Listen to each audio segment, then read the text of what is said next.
Hey everyone, it's Ben Hardy here, and today's video is going to be a general update on the overall car market. Before we get into this video though, as always, if you want to save time and money the next time you purchase a car, link to my car buying guide in the description down below. And if you want to see more content just like this, then I recommend you subscribe because I post these videos every single day. Let's get into it.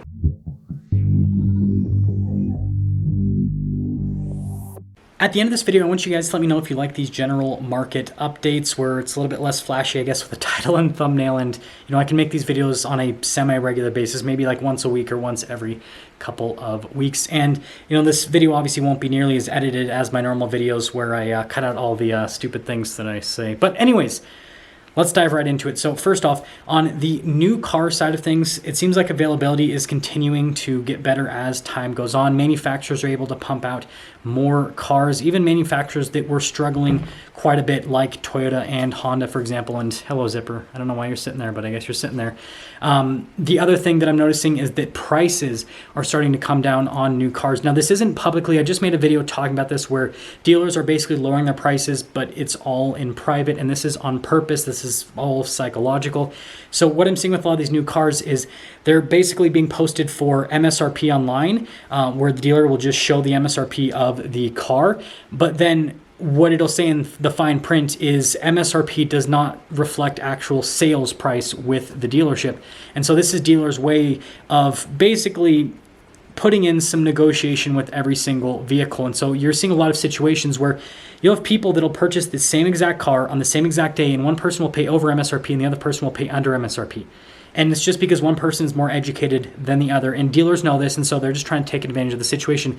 And I think this is something that's actually going to stay for quite some time, where these dealers are not posting these crazy low prices online. Like, that's what we saw prior to the pandemic, is dealers were posting crazy prices online, really low prices, to try to get people to come in. Whereas now, you just have to have vehicles and people will still show up, especially if it's vehicles that people want. Dealers know this, and so they don't really want to post prices. And now that they're making more money because of that, even though the market's declining, I think it's something that's going to stay for quite some time.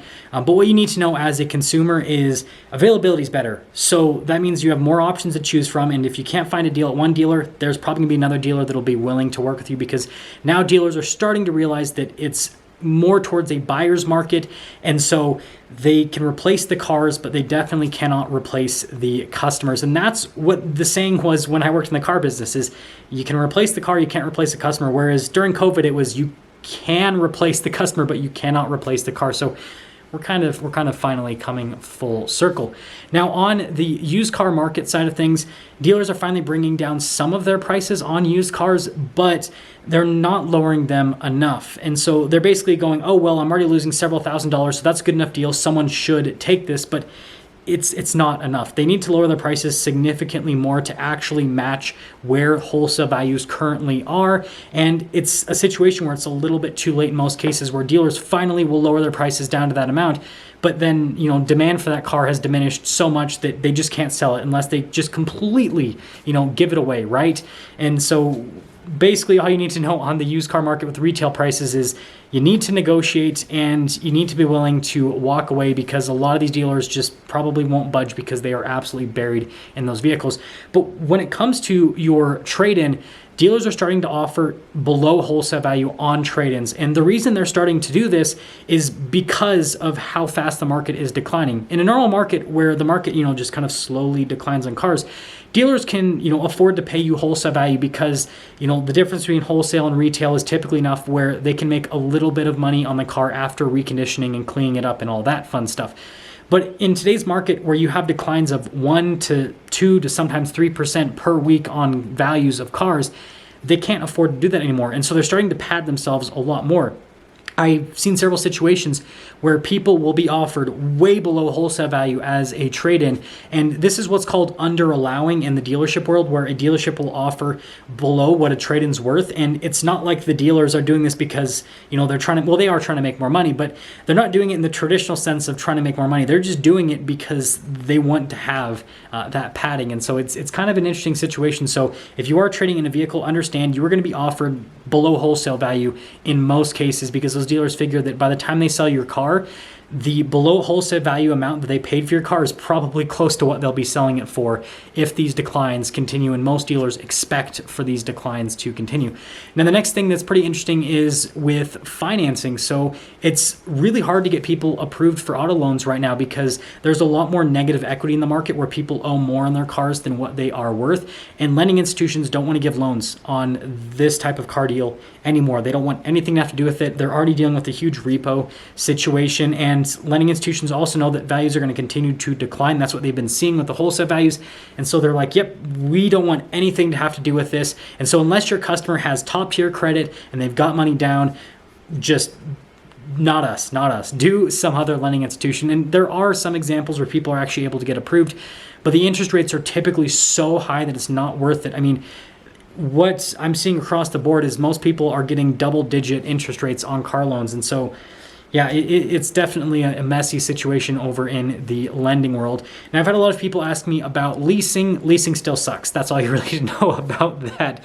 The leasing rates are just absolutely horrible. And in most cases, you would have a lower payment if you finance the car than if you leased it. And with financing, you'll actually at least own the car at the end of the term, where you won't have to, pay extra money and fees and all that that's associated with leasing. So leasing is still out. I think maybe for some business owners, it could kind of make sense, but I for the most part, unless you are leasing it to yourself, where you own a leasing company, and because businesses will do that you probably shouldn't even get into that mess whatsoever. Now, with all this information from the market update, how can you use this to help you out as a buyer? Well, like I've been saying for the last few months, you just need to be patient. And the thing that I want to emphasize moving forward is, on top of that patience, you need to just let dealers know what you're looking for when it comes to a vehicle and when it comes to the deal that you're looking for. If you want a particular car at a particular price, let the dealers know that have that car. Just say, hey, I'm a buyer at this price. Let me know if you ever want to offload the car. And chances are you're going to get a call in a few weeks when that dealer still hasn't sold that car because the market has softened so much at that price that you want, and then boom, you finally get the car deal that you're looking for. And the other thing I want to say is, I really think that this is a cash market, and this is what a lot of dealers are seeing, is they're seeing a lot more cash buyers. And I just think that's the route to go right now. With how high interest rates are, you're not really going to get any benefit from buying a car at a lower price today versus paying a higher price, a year ago at a much lower interest rate. Like it pretty much just equals out to be about the same amount of money. I've had several dealers run me numbers on vehicles this year versus last year, with last year's interest rates and today's interest rates, and the payments are almost always identical. And so you're technically getting a better deal on a car because you're, paying less in terms of the actual, price on the vehicle, but you're going to be paying so much more in interest that it just doesn't make sense. So cash is officially king. Again, it might not necessarily get you the best deal in terms of discount on the car, because a lot of times financing gets that, but it will get you the best deal for yourself in the long term because you won't be paying crazy amounts in interest. So as always, stay patient. Let dealers know what you're looking for, and I think you'll be surprised with the deals that you can find. And all I'm going to say is, I happen to work out one for myself. I will be posting that on the channel in the near future once everything is finalized. But hey, patience pays off. I'll see you guys.